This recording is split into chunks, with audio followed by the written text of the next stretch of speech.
When we usually talk about the year 1502, we kind of automatically picture the absolute height of the Italian Renaissance. Right, like the sun-drenched golden age of classical revival. Exactly. We imagine Leonardo da Vinci painting or, Michelangelo standing in front of a block of marble. Everyone is reading Plato and rediscovering the beauty of the human spirit. Yeah, that's the standard textbook image. Right, but I want to set a very different scene for you today. It is the dead of winter, 1502. The roads in northern Italy are just turned to frozen mud. And Niccolo Machiavelli, who is serving as a diplomat and ambassador for the Republic of Florence, is riding through this freezing landscape toward a military camp. And he's going there to meet a rising warlord who is actively threatening the borders of his home city. Yeah, and Machiavelli arrives on that frozen road with his saddlebags basically full of classical philosophy. He was a highly educated guy, deeply read in Cicero, Seneca, and, those traditional handbooks for princes that were incredibly popular among the European elite back then. Right, and those texts essentially operated on a framework of, well, almost like divine karma. They argued that political success was a direct reward from God for moral purity. Exactly. The prevailing wisdom was that you succeed in statecraft because you practice chivalry, piety, conventional honor. A leader's power is supposed to stem from the people loving their innate goodness. So Machiavelli walks into this military encampment expecting to find a traditional ruler. He thinks he's going to sit across from a prince who, even if he's an adversary, at least plays by the established rules of Christian morality. Right. Instead, he steps into the commander's tent and realizes he is watching a completely new kind of operator working in real time. It must have been such a shock. Oh, completely. He is looking at a man dressed entirely in black velvet, a man who often wears a half mask to hide the disfiguring scars of a severe illness. But more importantly, he's looking at a guy who treats political power not as some divine right, not as a moral mandate, but purely as a mechanical engineering problem. The culture shock there really cannot be overstated. Machiavelli realized he was observing someone who had completely and ruthlessly divorced statecraft from morality. Yeah. This commander viewed human nature, warfare, politics. He viewed it all as a closed system of inputs and outputs. What, like pulling levers? Exactly. You pull a specific psychological lever, you apply a calculated amount of physical force, and you achieve a guaranteed geopolitical result. Traditional concepts of good or evil simply did not compute in this man's operating system. Well, welcome to the Deep Dive. Today, our mission is to dissect the absolute anatomy of power. We are using historical accounts, diplomatic dispatches, and Machiavelli's seminal work, The Prince, to unpack the rise of Cesare Borgia. It's going to be a fascinating one. It really is. But before we get into the actual mechanisms of his rise, I need to explicitly state the rules of engagement for this deep dive. Yeah, this is crucial. If you are listening to this, I need you to put your conventional morality in a box and just set it aside for the next hour. We are not going to use words like evil. We are not going to call anyone a villain. And we are certainly not going to use the word monster. Right, because applying those terms completely clouds our ability to analyze the system he built. Exactly. Today, we are looking at Cesare Borgia purely as an operator. We are looking at him as an engineer, executing a highly effective, mechanism-first system of statecraft. Because getting bogged down in moralizing about the corruption of the Renaissance papacy or the brutality of 16th century warfare, it just means missing the brilliance of the architecture. Yeah, and he definitely built a machine. He did. He recognized the structural realities of his environment, and he designed a system to exploit them with terrifying efficiency. Today, we're taking that machine apart, piece by piece, to see how the gears turned. Okay, let's unpack this. Because a guy in a black velvet mask rewriting the rules of political science doesn't just manifest out of thin air. You have to look at the manufacturing plant that built him. The Borgia family dynamic. Right. And Caesar's starting point is structurally wild. I mean, we were talking about someone who goes from being a high-ranking prince of the Catholic Church to a secular military conqueror. How does that even happen? To understand that manufacturing plant, we have to look at his father, Rodrigo Borgia, who eventually becomes Pope Alexander VI. Okay. So the geopolitical landscape of late 15th century Italy was essentially a localized Cold War between 5 major powers. You had Venice, Milan, Florence, Naples, and the Papal States right in the middle. And the Borgias weren't even Italian, right? Exactly. They were originally from Valencia in Spain. They were Catalans. So in this highly tribal, xenophobic world of Italian aristocratic politics, They were viewed as dangerous outsiders. They didn't have those deep, centuries-old roots in Rome like the Orsini or the Colonna families did. No traditional ancestral legitimacy at all. But what they did possess was an immense understanding of institutional leverage. Which brings us to the 1492 Papal Conclave. Because looking at the accounts, it reads less like a spiritual gathering to elect the Vicar of Christ, and much more like a hostile corporate takeover right in the middle of the Sistine Chapel. That 1492 election is an absolute masterclass in exploiting institutional machinery. You have 23 cardinals locked in a room. Rodrigo Borgia walks in knowing he is an outsider and knowing he has powerful, well-funded enemies. Especially Giuliano della Rovere. Yeah, Giuliano operates almost like a rival CEO backed by the French crown. But Rodrigo has a unique structural advantage. For 35 years, under 5 different popes, he had served as the vice-chancellor of the church. So he is essentially the chief financial officer and chief operating officer of Christendom combined. Exactly that. The vice-chancellorship meant Rodrigo oversaw the drafting of all papal bulls, managed the vast bureaucracy of the chancery, and critically, he tracked the revenue streams flowing into Rome from across Europe. He possessed the ultimate institutional spreadsheet. He really did. He knew the precise yield of every bishopric, the defensive capabilities of every papal fortress, and maybe most importantly, the personal debts of every cardinal in that room. And he didn't just use that knowledge to make a compelling argument. He weaponized it to execute the most complex bribery scheme in the history of the institution. Yeah. And it is important for you listening to understand the mechanics of a 15th century bribe. Right, we aren't talking about sliding bags of gold coins across a table in the dark. No, the logistics of buying a papacy require transferring massive, illiquid assets. Exactly. When Rodrigo secures the vote of Cardinal Ascanio Sforza, he doesn't just hand him cash. He officially transfers the incredibly lucrative office of the vice-chancellorship itself to Sforza. Wow. He transfers the deed to the Borgia Palace in Rome. He transfers the rights to the fortified town of Nepi, complete with its garrison and tax revenues. It is a massive, legally binding redistribution of institutional wealth. So he leverages his personal portfolio to buy the ultimate institutional seat, knowing that once he is pope, he controls the entire underlying asset base anyway. He buys the company using the company's own future equity. It's brilliant. It's wild. But once he secures the papacy and becomes Pope Alexander VI, his immediate structural problem is survival, right? He is a Spanish pope surrounded by Italian families who view him as an illegitimate usurper. He desperately needs to build a firewall, and in the 15th century papacy, your firewall is your family. Because the papacy is a unique monarchy, it's non-hereditary. Right. When a normal king dies, his son inherits the armies, the lands, the treasury. But when a pope dies, his family is immediately stripped of all power, usually exiled, and all the wealth reverts to the institution or the next elected rival. So Alexander VI understands that his timeline is fundamentally limited by his own biology. He has to extract as much wealth and military power from the institution as possible, as quickly as possible, and vest it permanently in his children so they can survive his eventual death. Exactly. And Alexander openly acknowledged his illegitimate children, which was a significant departure from previous popes who usually tried to pass their kids off as nephews. Yeah, he just owned the reality of his bloodline. He did, and he Right. had very specific, highly optimized career tracks mapped out for his sons to ensure this multi-generational survival. Tell me about this dual-pronged institutional capture. So the eldest son, Giovanni, the Duke of Gandia, was appointed to the secular military role. He was made captain general of the church. His job was to command the papal armies, secure the physical borders, marry into European royalty, and establish a permanent secular bloodline. The muscle, basically. Right. Now, Caesar, who was considered the intellectual powerhouse of the family, was marked for the church.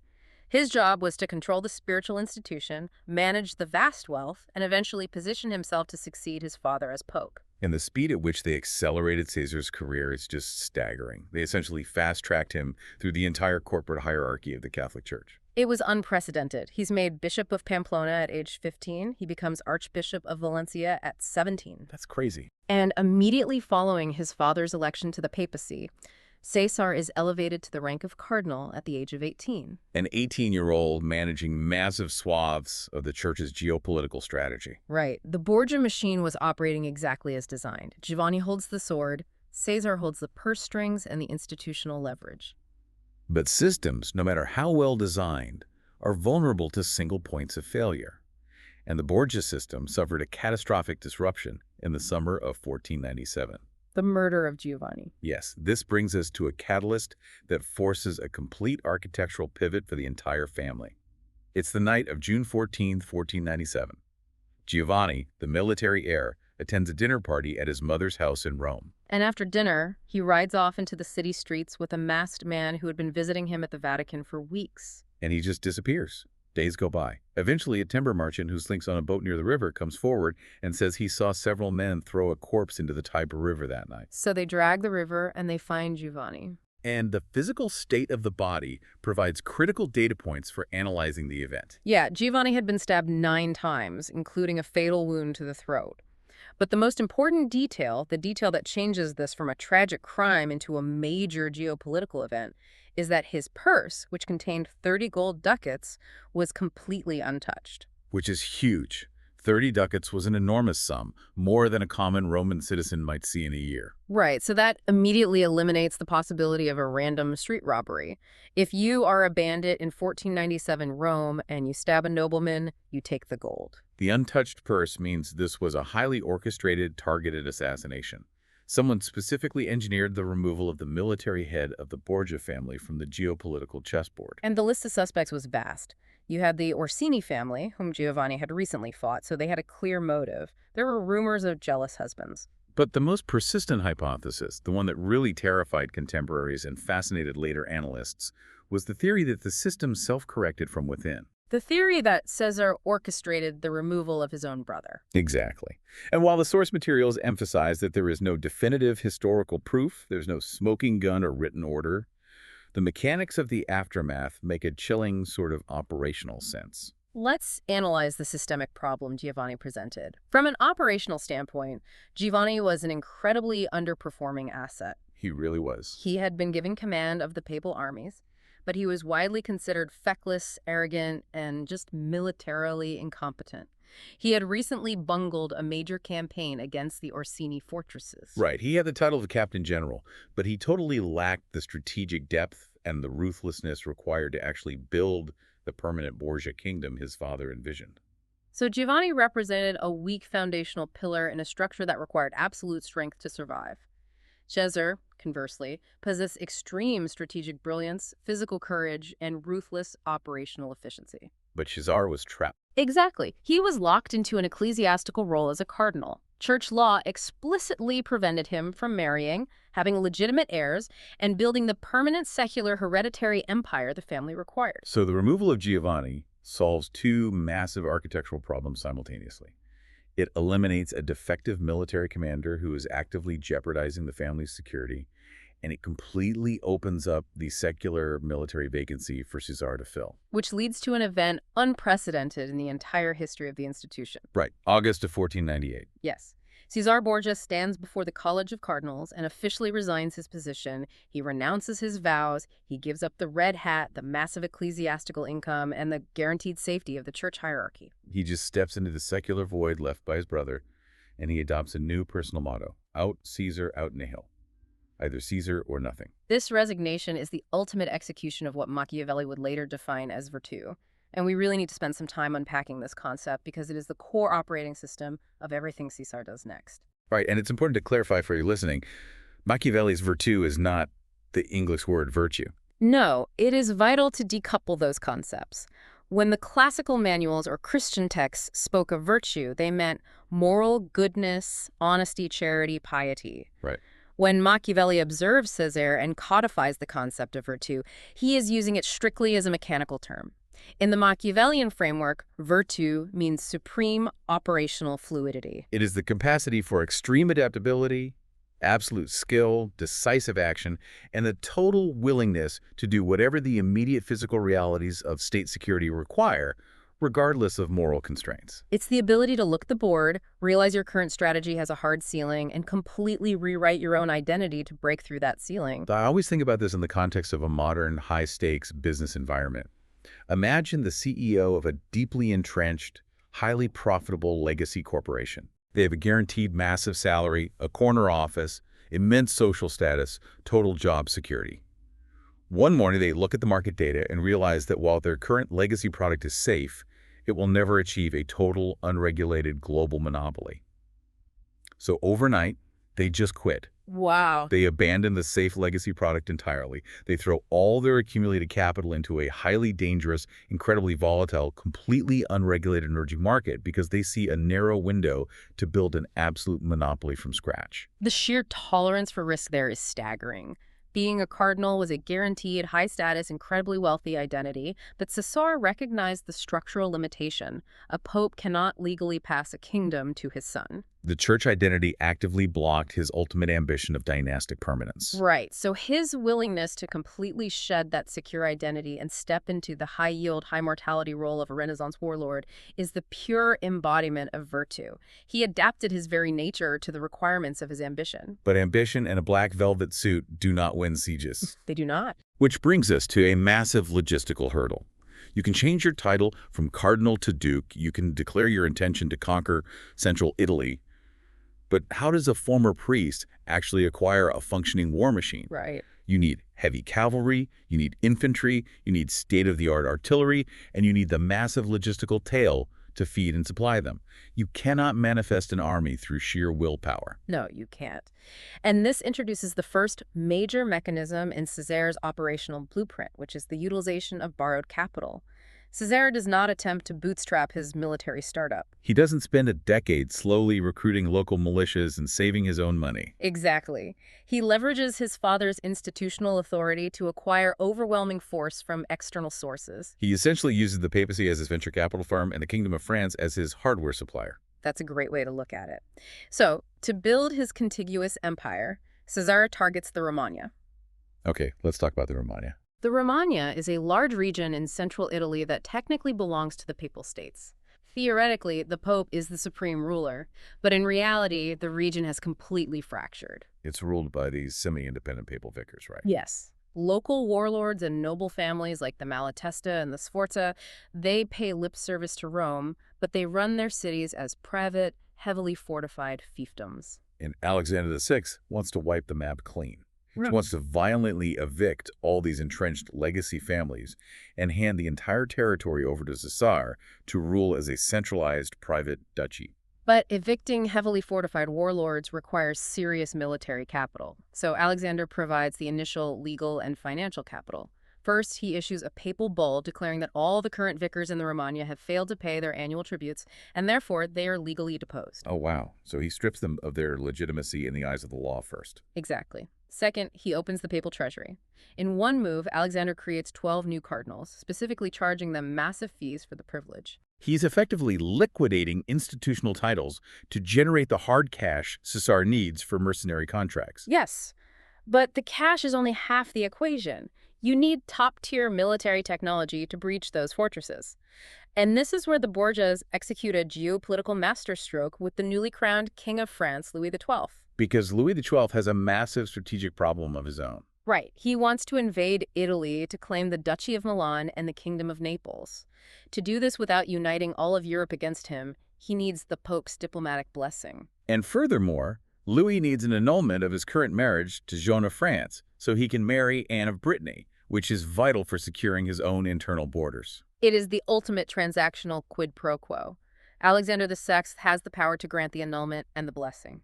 Louis XII has the most advanced military machine in Europe. So the exchange is perfectly executed.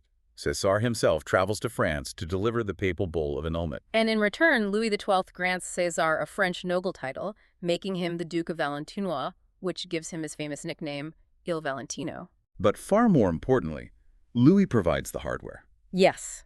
He gives Cesare a core force of 300 elite French heavy cavalry lances. These are the armored knights that dominated European battlefields. And critically, he provides a contingent of Swiss infantry. Okay, we need to pause and explain the mechanics of why the Swiss infantry were such a terrifying asset in 1499, because the traditional Italian mercenary system, the condottieri system, was highly performative. Very performative.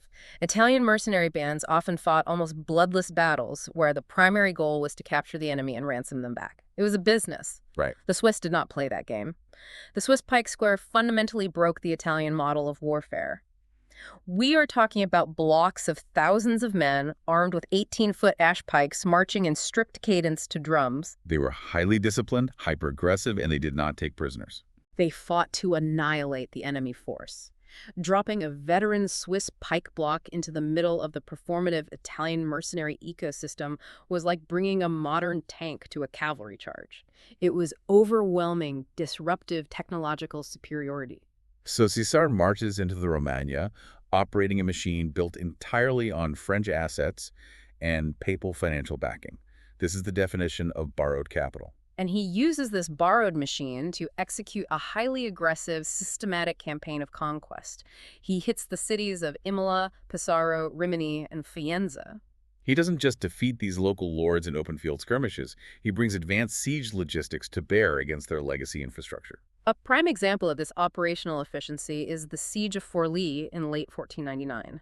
Forlì is defended by the formidable Caterina Sforza, a brilliant and deeply entrenched ruler operating out of the massive fortress of Ravaldino. And previous generations of commanders might have surrounded the fortress and waited months to starve her out. But Cesare doesn't have time for a prolonged starvation campaign. He utilizes the French artillery. He positions his cannons and orders a continuous, relentless day and night bombardment of the fortress walls. He uses overwhelming, borrowed firepower to physically shatter the defensive architecture of a legacy power. Exactly. Within days, the walls are breached, the Swiss infantry pour in, and the fortress falls. Conquering territory using overwhelming borrowed force is one thing, but holding it is an entirely different operational challenge. Oh, absolutely. Most conquerors fail not in the breach, but in the occupation. How do you govern a population that has just been subjected to a brutal military campaign, especially in the Romagna, which the source texts describe as essentially a lawless, fractured badland full of bandits and rival gangs? This transition from conquest to governance introduces the second major mechanism we must analyze, which is Machiavelli's concept of cruelty well used. And to understand the mechanics of this concept, we have to examine one of the most chilling, deeply calculated operational maneuvers in the history of statecraft, the case of Ramiro de Urco. The situation in the Romagna is a logistical nightmare for Cesare. The previous rulers were corrupt, meaning there is no functioning civil order. Banditry is rampant, the roads are unsafe for trade, and the local factions are constantly killing each other. Cesare recognizes that if he wants to turn this newly conquered territory into a highly profitable, stable, permanent kingdom, he requires immediate and total pacification. Because the economic engine cannot run if the roads aren't safe. Exactly. However, he also understands the psychological reality of his subjects. The sheer volume of violence required to purge the bandits and establish order will cause the populace to deeply hate whoever enacts that violence. Right. If Cesare rides into town and personally starts hanging hundreds of citizens in the public square to establish law and order, he permanently brands himself as a tyrant. The population will spend the rest of his reign plotting rebellions. So, to solve this, Cesare outsources the violence. He appoints a Spanish mercenary captain named Ramiro de Urco as the governor of the Romagna. And Ramiro is known for being exceptionally cruel, highly efficient, and utterly ruthless. Cesare gives him absolute authority and a single, clear mandate: pacify the region by any means necessary, and Ramiro executes the mandate perfectly. He goes into the Romagna and uses maximum horrific brutality. Yes. He executes bandits without trial. He crushes political dissent. He uses terror as a blunt instrument to enforce the law. And from a strictly mechanical standpoint, it works. Within a matter of months, the Romagna is completely peaceful. The roads are safe. The economy can function. But exactly as Cesare modeled, the population is absolutely traumatized and enraged by Ramiro's brutality. They hate him with a burning passion. And by extension, that hatred threatens Cesare because Ramiro is his appointed minister. Right. Cesare monitors the environment. He sees that the primary operational goal pacification has been achieved, but the operational risk public hatred is reaching critical mass. So, Cesare executes the second phase of the maneuver. On the morning of December 26, 1502, the citizens of Cesena walk into their main public square, and there they find their governor, Ramiro de Urco. And he has been sliced completely in half. His bloody remains are displayed on a block of wood next to a blood-stained executioner's knife. Think about this like a containment rod in a nuclear reactor. Cesare drops Ramiro into the volatile core of the Romagna. Ramiro absorbs all the toxic hatred and resentment generated by the pacification process. And once the environment is stable, Cesare simply removes the highly radioactive rod and disposes of it, leaving the core perfectly clean and functioning. It is a stunning, highly theatrical display of violence that completely breaks the standard model of leadership. But look at the mechanical result, as observed by Machiavelli. Machiavelli wrote that this single, brutal spectacle left the people satisfied and stupefied. Cesare achieved two seemingly contradictory goals simultaneously. First, he permanently secured a peaceful region because Ramiro had established total order. And second, by publicly executing the architect of that brutality, Cesare instantly positioned himself as the savior and the avenger of the people. He purged the system of hatred by providing a scapegoat. He extracted all the systemic benefits of tyranny without paying any of the political costs. And this leads directly to Machiavelli's doctrine of front-loaded violence. Machiavelli uses Caesare's actions to draw a critical distinction between ill-employed cruelty and cruelty well used. Right. Ill-employed cruelty is a slow bleed. It is arbitrary, prolonged violence that drags on for years. It slowly breeds deep-seated generational hatred because the population can never relax. They eventually rebel simply out of a necessity to survive. Whereas cruelty well used in this framework is swift, decisive, and comprehensive. It is done all at once in a compressed time frame, specifically to secure power and eliminate threats. You traumatize the system once with overwhelming force. But once that swift violence is complete, you immediately stop. Exactly. You pivot to providing actions that benefit the populace: lower taxes, stable courts, safe roads. You break the system, and then you let it heal under your absolute protection. Ramiro was essentially middle management, though. The ultimate test of cruelty well used, the event that truly crystallized Machiavelli's theories, happened when Cesare applied this exact mechanical trap to his own board of directors. The Machiavelli conspiracy. Let's look at that and the massacre at Senigallia in December 1502. To set the stage for Senigallia, we have to look at the structural vulnerability of Cesare's borrowed machine.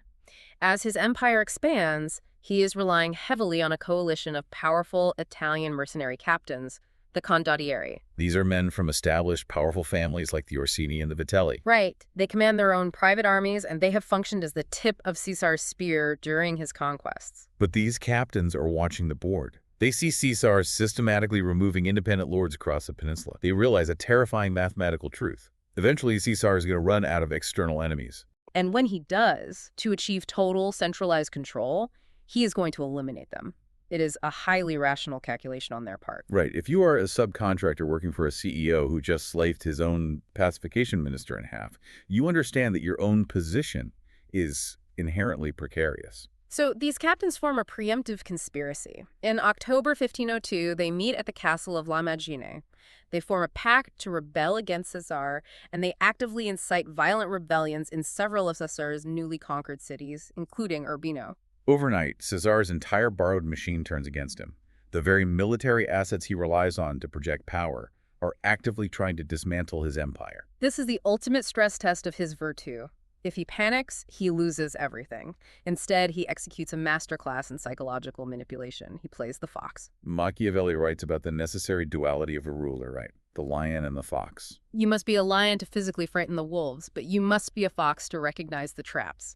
Faced with a massive military rebellion, Cesare immediately stalls for time. He uses hidden papal funds to quietly recruit new mercenary companies from outside the region to replace the rebels. But outwardly, he projects complete weakness and conciliation. He sends emissaries to the rebel captains, playing the role of the reasonable, slightly helpless diplomat. He essentially tells them, look, I am just a figurehead acting on behalf of the Pope. You guys are the real operators. I don't want to war with you. Let's negotiate a new corporate structure. I will give you better contracts, guaranteed incomes, and a blanket amnesty for the rebellion. Let's go back to making money together. The psychology of the trap is brilliant because it exploits the captain's own cognitive biases. These are battle-hardened, cynical warlords. Gee, but Caesar offers them an incredibly comfortable resolution to a highly stressful situation. He allows their own greed and their deep desire to avoid a costly war to override their rational fear of his track record. They convince themselves that he needs them too much to kill them. So they sign the peace treaty, they confess their treason, he officially forgives them, and the alliance is nominally restored on paper. And to celebrate this renewed partnership, Cesare invites the ringleaders to meet him at the coastal town of Senigallia on December 31st, 1502. When they arrive, they leave their main armies outside the town. Cesare rides out to meet them personally. He is charming, polite, completely disarming. He invites them into a private room in the palace for a reconciliation feast. But the moment the doors close, the fox vanishes. He plays the lion. He drops the mask completely. He has his loyal, hidden guards immediately surround and arrest the captains. And that very night, to ensure there is absolutely no time for their armies outside the walls to organize a response, or for diplomatic pressure from Rome to intervene, he has the leaders of the conspiracy, Vitellozzo Vitelli and Alvarato da Fermo, strangled to death. Now, looking at Senigallia from a standard leadership or management perspective, it seems counterproductive. Betraying your own loyal captains, the individuals who physically commanded your troops, violates every established rule of trust and team building. A modern observer might argue that if you invite your business partners to a peace summit and literally strangle them, you guarantee that absolutely no one will ever sign a contract with you again. It destroys your reputation in the marketplace. That is exactly why this event fascinated Machiavelli. It forces an analysis of the architecture of deterrence. In a standard rule of law environment, violating trust destroys future cooperation. But Caesar was operating in a chaotic state of nature where survival was the only valid metric. Caesar calculated that the risk of a future, highly organized rebellion by these specific, heavily armed men was a 100% fatal threat to his system. They had already rebelled once. They had proven they were capable and willing to break the machine.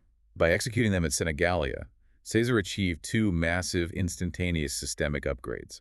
First, he permanently decapitated the only organized military threat to his rule. He physically removed the specific nodes in the network capable of organizing a coup. And second, he established a level of terror so absolute that it paralyzed any future potential traitors. He demonstrated that he was capable of infinite deception and infinite violence. The remaining lieutenants didn't refuse to work with him. They were so terrified of his operational capacity that they became hyper-compliant. The architecture worked because it prioritized total systemic control and absolute deterrence over likability or conventional trust. Watching this precise sequence of events unfold in real time completely broke Machiavelli's reliance on the classical models. The traditional handbooks of princes were suddenly obsolete. Machiavelli realized he needed to write a new manual for a new era. He realized that the traditional metrics of success, being consistently pious, being merciful, being honest, were actively detrimental to the security of a state in a hostile environment. If a prince strictly adheres to moral virtues while his enemies do not, his state will be dismantled. So, Machiavelli synthesized Caesar's actions into a reproducible mechanical framework, which forms the core of Chapter 7 of The Prince. Let's extract that doctrine. Let's look at the exact checklist Caesar executed, because it basically functions as a flawless blueprint for power acquisition from borrowed foundations. The blueprint Machiavelli derives consists of 4 distinct operational phases. Phase 1, eliminate competitors definitively. Right. You do not merely wound an enemy, and you do not strip them of power but leave them alive. As Machiavelli noted, men must be either pampered or crushed. If you inflict a minor injury, they will spend the rest of their lives seeking revenge. If you eliminate them completely, they cannot. The massacre at Senigallia is the flawless execution of this phase. Okay, phase 2. Court the weak to build a dependent base. You do not align yourself with major powers who view themselves as your equal and who possess the leverage to challenge you. Instead, you find the smaller, weaker factions, the minor nobility, or the common citizenry who just want safe streets, and you actively protect them. You lower their taxes, you eliminate the bandits, you provide stable courts. By doing this, you make their continued prosperity entirely dependent on your physical survival. They become a defensive shield for your regime, not out of innate love, but out of absolute systemic necessity. Right. Phase 3. Replace borrowed resources with your own loyalists. This was Caesare's ultimate, critical, ongoing project. He knew his initial success was built on Mechanism 1, borrowed capital. He knew the French cavalry and the papal treasury were external dependencies. A system built on rented hardware is fundamentally vulnerable to the supplier pulling the plug. So, after conquering the Romagna using French troops, he immediately began instituting a localized draft. He started training his own subjects into a native militia, attempting to build a military machine that was structurally loyal only to him, not to a foreign king. He even brought in the ultimate tech consultant to optimize the physical infrastructure of this new state. He hired Leonardo da Vinci as his chief military engineer. He wasn't hiring Leonardo to paint frescoes. He hired him to design advanced bastions to withstand artillery, to draw hyper-accurate topographical maps for logistical dominance, and to engineer new siege weapons. It demonstrates a complete obsession with functional mechanical efficiency over traditional aesthetic rule. It highlights a mind that views the state not as a divine right, but as a complex engine that must be constantly, ruthlessly optimized. Which brings us to the final phase of the checklist. Embrace the duality of the fox and the lion. A successful operator must be completely morally flexible. You must be willing to break promises the moment they no longer serve your strategic interests. You must employ deep deception, and you must deploy sudden, overwhelming force whenever the stability of the system requires it. Listeners who caught our previous deep dive on the dark triad of personality traits, or Robert Cialdini's principles of influence, will recognize this immediately. Oh, totally. We are looking at the 16th century weaponized application of those exact psychological levers, exploiting cognitive biases, wielding absolute authority, and utilizing calculated manipulation to completely bypass rational defenses. It is applied psychology stripped of all ethical constraints. Machiavelli's framework, derived entirely from observing Caesare's mechanics, rests on a very dark but highly functional view of human nature. All right, Machiavelli basically concluded that people are fundamentally self-interested. They care primarily about the safety of their property, the security of their families, and the predictability of their environment. They actually care far more about the tangible stability of their daily lives than they do about the moral purity of the person providing that stability. The Cesare proved that a ruler who uses strategic, highly targeted cruelty to eliminate bandits and secure the borders provides a better, more stable life for the average citizen than a quote-unquote good and merciful ruler who allows the state to descend into chaotic civil war because he is too morally pure to execute troublemakers. The mechanics of power do not fundamentally alter over the centuries. Only the technology and the environment change. The operators who understand this distinction between the appearance of morality and the mechanics of stability are the ones who consolidate control. So the system works. The doctrine is proven in the field. It is the summer of 1503. Cesare is at absolute peak power. He has executed the blueprint perfectly. He is the undisputed Duke of Romagna. He has pacified his territories, the bandits are gone, the hostile legacy vicars have been violently evicted. The traitorous condottieri who threatened his military monopoly have been strangled. He has terrified neighboring powers, like the Republic of Florence, into signing highly favorable alliances with him simply to avoid his wrath. He has successfully done the impossible. He has taken temporary, chaotic papal land grants and forged them into a permanent, highly centralized, private Borgia kingdom carved right out of the center of the Italian peninsula. The foundation for a hereditary monarchy is essentially established. He has his own loyal administrative bureaucracy. He is actively building his own native army to replace the French. The machine is humming beautifully. And this brings us to the ultimate tension in Machiavelli's philosophy and the fatal underlying flaw in Caesare's entire architecture. It is the tension between virtù and fortuna. Skill versus luck. The controllable versus the uncontrollable. Precisely. Virtù encompasses everything you can actively control. Your strategy, your adaptability, your ruthlessness, your military engineering, your psychological manipulation. And fortuna is everything you cannot control. The weather, a sudden outbreak of plague, unpredictable external geopolitical shifts. Machiavelli believed that a leader with supreme virtù could mitigate the effects of fortuna, building robust institutional dikes and dams to control the unpredictable floodwaters of bad luck. And Caesar's virtù was absolute. We've established that. His system was perfectly constructed to handle internal threats. But the foundational architecture of his empire still relied on one specific, highly volatile variable. We go back to mechanism 1, borrowed capital. Caesar had spent years furiously trying to replace that borrowed capital with his own native resources, but the transition was not yet complete. His empire still fundamentally rested on the political, legal, and financial backing of the papacy.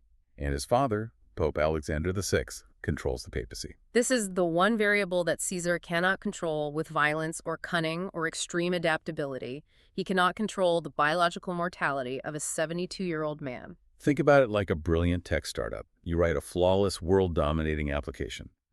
The user interface is perfect, the user base is massive and dependent on your product. The code is an absolute masterpiece of engineering. Okay. But you built the entire platform using another massive tech company's API.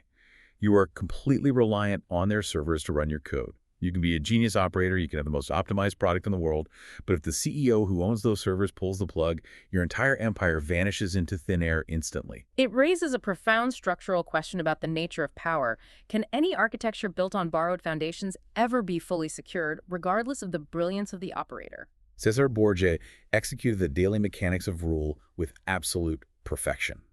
He did everything right according to the new, ruthless rules of power, but the ground he built his perfect machine upon was leased, and the lease was tied to a single heartbeat.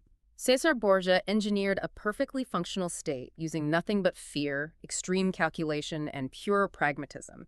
He completely divorced his actions from traditional morality, and he succeeded in bringing unprecedented peace and order to a chaotic, violent region. In doing so, he forces us to confront a deeply unsettling question about governance.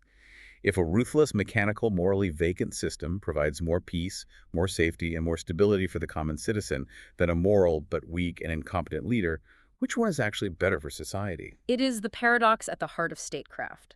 Caesar built a flawless machine of power. He proved the blueprint worked. But as we said, every machine requires a power source. Everything Cesare built depended on one man staying alive.